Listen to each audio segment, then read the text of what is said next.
Welcome to today's podcast. I am Anna Caughron, and today I'm excited to have Phillip Shirk here. Phillip Shirk runs our commercial division. So we have Amy Wienen's real estate, or it's AW commercial, and Phillip has taken that and leads that team and does some pretty incredible things here in the Cedar Valley.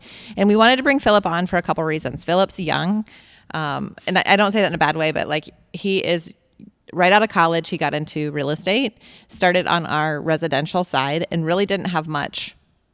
Like you started from ground zero, right? Mm-hmm. Like you didn't come in with somebody's book of business. You didn't come in and have a bunch of things and opportunities handed to you. You've really started from ground zero to the place that you are today.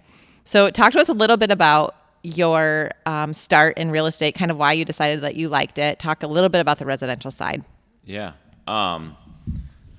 Well, I had, while I was going to UNI, I know you remember this, but while I was going to UNI, I was working at Shields and in Cedar Falls, and I remember I was just kind of like thinking, what are my next steps? Where am I going to go? You know, while I was going to school for business marketing, and I was just kind of looking at what are my next steps? Where am I going to go? And I had a couple people in my ear about real estate. I have some family in real estate and friends, and I always knew it was kind of a career path that I had kind of entertained at a few different points during college. And then someone put a bug in my ear, which obviously led me to Amy Wienen's real estate and you and Amy, and had a few connections there as well. And you know, it was just one of those things that when I got into it, I didn't really know what to expect. And at Amy Wienen's real estate, there's just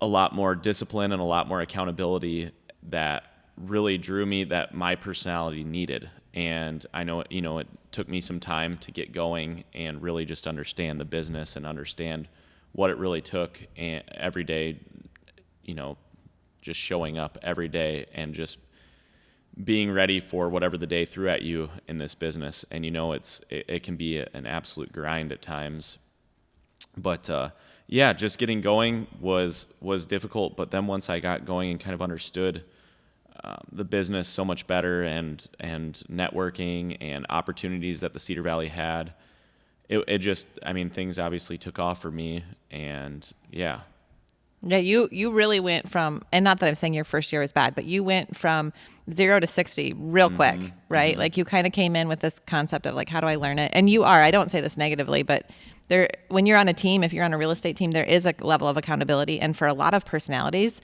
it's so necessary to help you drive and grow your business on major scales. Like you would have been really successful without a team, but you're even more successful when there's a team that's kind of helping. Right. Yeah. A lot of people to bounce stuff off. A lot of people, I mean, I was, you know, probably bothering some of the other people just by, I was asking them so many questions. And I feel like I was in Chris Carter's and Shay Trask's booth a lot, and asking them a lot of different questions at their desk, like every day, like what do you do here? But it's, you know, I think that's one of the huge benefits of being a part of this team, is just being able to do that and bounce those things off people, and there's no judgment passed. They're like, hey, we're going to help you.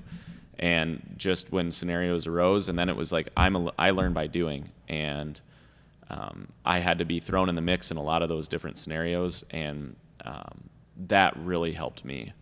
And then once I kind of knew the process, then it was like, okay, this is how it works. And then keep learning as I go, and I always consider myself a student of the market. Yeah, I think that's why you're so successful, Phillip. I've told a lot of people that it's you have to continually grow and be open and ready for knowledge. Within this market, I mean, you can really look at it from a bird's eye view and be like, okay, I want to learn about this neighborhood. I want to learn about this. I want to know values here. And it was just really taking that in and really treating it like it was school, but every day, mm-hmm. because every day you're learning something new in this business, and it's such a broad business, and I don't think people really realize that, but there are so many duties of a real estate agent that people don't really fully understand. It's not just houses. It's not just houses. It's not HGTV. But there's so many different parts of it that you have to understand, and so even learning a little bit about the financing side, and thankfully we have great lenders here that taught me a lot, and that'd take me out for lunch or coffee or whatever and kind of talk to me about what's going on their end of things, and having having the knowledge and being able to explain that stuff, reiterate that back to your clients, or utilizing that in your just everyday business was huge for me. And I just like knowing. I don't like sitting in the unknown. I just like to know. Not saying I'm a know-it-all, but I just like to know. When you have a spirit of that, I think it causes you to constantly stretch yourself, and therefore you every single day become a better agent for your clients. Right, and I wholeheartedly believe that. And it was just constantly learning and evolving and adapting to what's going on and paying attention. So it was just we were always one step ahead of the market, one step ahead of kind of what's going on, and just being aware of our surroundings within the real estate market. And I think it did give me a leg up. Yeah. And just having that willingness and embracing, what was happening out there, but then bringing it back to my clients and being able to know, okay, and not necessarily just sitting there and spitting that knowledge at them all the time, but having that locked and loaded and having that in the back of my mind while we're doing a transaction or whatever, while we're looking at houses. It really helped me a lot. For sure. Looking back on that was a key to your success. It still is today. So talk to me a little bit about, there was a point in time, so after your first 6 months, you were really in a groove, and you continually grew your business every year. You were a top performing buyer's agent when you decided to transition over and start this new exciting chapter as a commercial agent. So talk to me about why that became a desire or a passion of yours to kind of change things up and move that direction. I think it probably goes back to around probably in 2016. I started analyzing more, and I think I already did analyze everybody's home purchase every time as an investment. And I think I always had that in the back of my mind. I'm like, okay, I was always looking at the market, or if they improved this or they did that. And so it was probably 2016 when I really got heavily involved in development and multifamily, and started helping people build portfolios, small or large. And that really got my mindset shifted towards the finance side of things, and constantly looking at it, constantly looking at numbers. And when your mind kind of shifts that way, you can't help it. And my passion started to shift towards commercial or income producing properties, investment property, and then development. I really loved analyzing land and seeing if we can make it profitable or anything along those lines. So it was really, I think it helped me a lot on the residential side, understanding with development, you understand a lot more about, what it takes to get that house built, or what it takes to put that neighborhood in. But I think it just helped me with an understanding of, when you're looking at different documents or when you're talking to the city, dealing with the planning department. I really enjoyed that stuff, and therefore, and I had helped people acquire buildings or whatever, and it just kept putting in the back of my mind, okay, this is something I want to do. This is something I want to do. And I have the real estate experience on one side of things, but then when you're constantly dealing with municipalities, attorneys, having these conversations that weren't really towards houses, residential real estate, it started to shift towards commercial, and it was like, okay.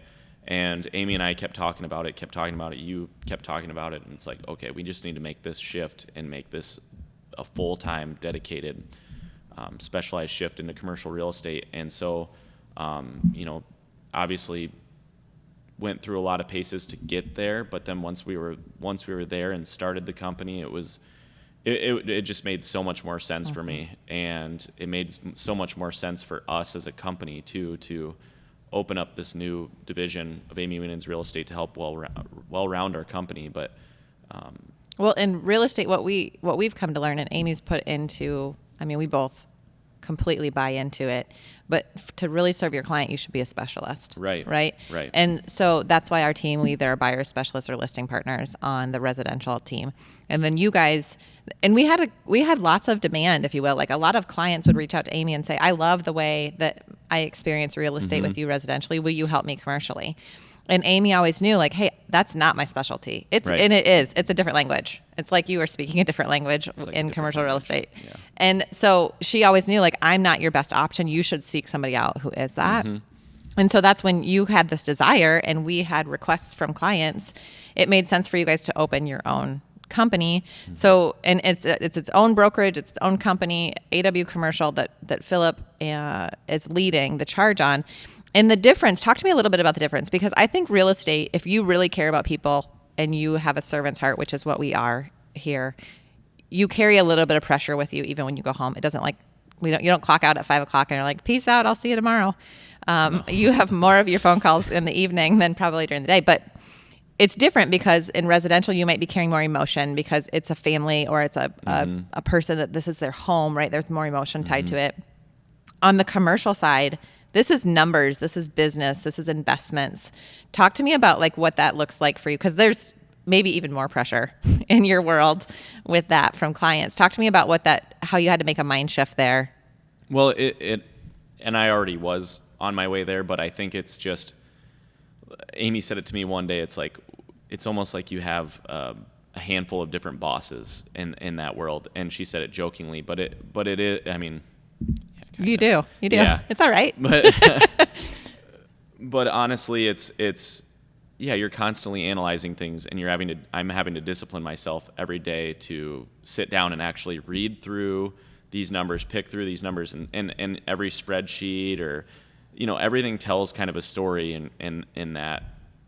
And not everything is necessarily income producing property or whatever, but that's a lot of what we deal with. So I bring that part up, but it's a lot more analysis. It's a lot more work on the back end. It's a lot more conversations. And it's just like, okay, can we do this? Can we make this happen? Okay, let's call the attorney, see what they say. And can we put the pieces together of this puzzle, to get this sold or get this bought, whatever. And so each deal is just so different, because a lot of people, I think, don't even realize commercial real estate is extremely broad. So there are a lot of different parts of it, and we're in a little bit smaller market. And so there's, a lot of like leasing and what was I going to say, like warehouse, industrial. I mean, you're dealing with retail. There's just, and multifamily. Land, yeah. So it's just every day can be a little bit different on that front.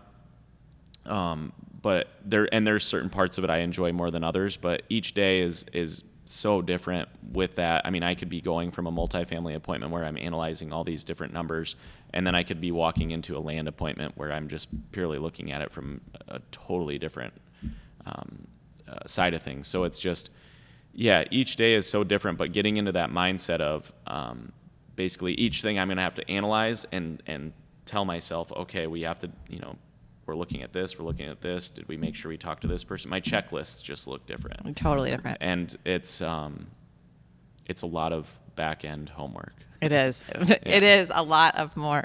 You're doing so much more research when you're meeting with clients. Mm-hmm. So you don't like to toot your own horn. You don't like to brag, but I can kind of brag on you a bit. Phillip has kind of come into this and lit this commercial side up as well. You've put together some super significant transactions. You've done a lot with development and created some awesome impact in the Cedar Valley that way. You're working with huge companies that are national companies that are bringing in new locations here in the Cedar Valley. So I think when I look at you, this is from my perspective, but the reason why you are very successful and you found success, one, you're a hard worker, right? Like you'll take that phone call, maybe too much, right? On your nights and your weekends, you'll take all those phone calls. You'll put in the time to do that. You're up early at meetings. You're really putting in the work. So not only are you a hard worker, but you're a I appreciate that. Yeah, you're a hometown grown guy. You are from the Cedar Valley. This is where you grew up. This is where you live. And you're passionate about bringing development to the area, right? Like you're passionate about finding great homes and neighborhoods for people to live in, but you're also passionate about creating a great place to live here. Talk to us about why that's your underlying driver. Well, and I think everything that you just said, like with the Cedar Valley, I think as a whole, I think a lot of people here, we grew up, our mentality is you work hard, and I think a lot of us just didn't know any different, and a lot of our parents worked hard, and we grew up in this. It's a humble community, but it's really comfortable here, right? We're really blessed in the sense that it is very comfortable here in general. We have a lot of great things here, and such a great place to live, such a great place to raise a family, and it was such a great place to grow up. And I have a lot of really great lifelong relationships and friendships that just we were all in it together, and being from Waterloo is just in itself, I'm really proud of being from Waterloo, as you know, and as you are too. Yep. And I'm really proud of being from the Cedar Valley as a whole, and I love the state of Iowa, and I am competitive. And so what brings that out of me a little bit is I want Waterloo to succeed. I want the Cedar Valley to succeed. And so each time when I'm talking to different companies or doing different deals, it's like when I say I want to make an impact, it's because I do want to help us grow in a positive way. And not necessarily, I don't mean that just population-wise or whatever. I want to see the Cedar Valley just continue to, I guess, go in a direction that, I shouldn't say a direction, but just like flourish, prosper, and not just monetizing it, not just tying it to money, but I just want to see us continue to be a great community. Yeah, you want great places for people to go eat, fun things for people to do. Right, yeah. You're always coming back saying like, guys, have you tried this new restaurant? Yeah, and it's so much of that is like I want my family from out of town. I want our friends from out of town or whoever, people to come here and be impressed and want to come back. And I guess that's part of my competitive spirit. Like when people have said, oh, they didn't have a great experience here or whatever, I'm like, okay, well, like, tell me about it. I want to hear what you did.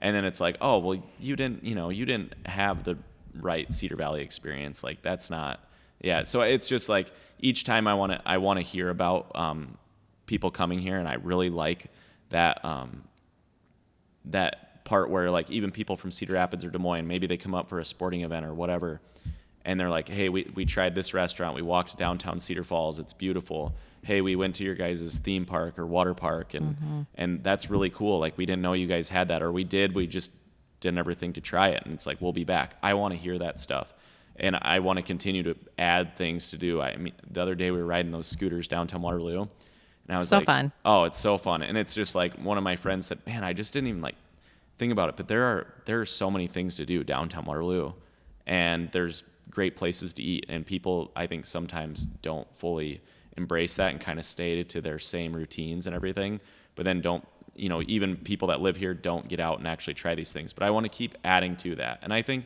everybody does. I think everybody wants to see that happen. And so being on the ground level and having an ability to potentially do that is exciting for me. And it's competitive with myself, but I also I want to get places here that we're proud of, like saying, yeah, we have that here in Waterloo, Cedar Falls, Waverly, wherever.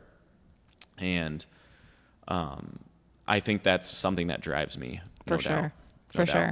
So kind of as we kind of close up here, Phillip is, when you and Amy decided to kind of take this venture on, one of your key components was integrity, right? You always have said, I am going to serve my clients before I serve myself. Like obviously in real estate, you probably have some investments of your own, but your concept is to serve your clients, right? Like your mission is to grow the Cedar Valley, impact positively the people that live here, but to look out for and protect your clients that trust you.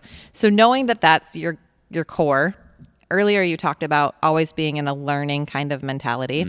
What would be, if someone's listening to us that's thinking, hey, I'm thinking about commercial real estate, or I'm in commercial real estate, I'm feeling kind of beat down. Like, what do you think is like a key, like one tip you could really give people that would be a way that they could grow their business? Oh, that's tough. I think ultimately right now, I think with a lot of different noise on the outside, and commercial real estate is so tied to our economy. I think optimism with that, but so true.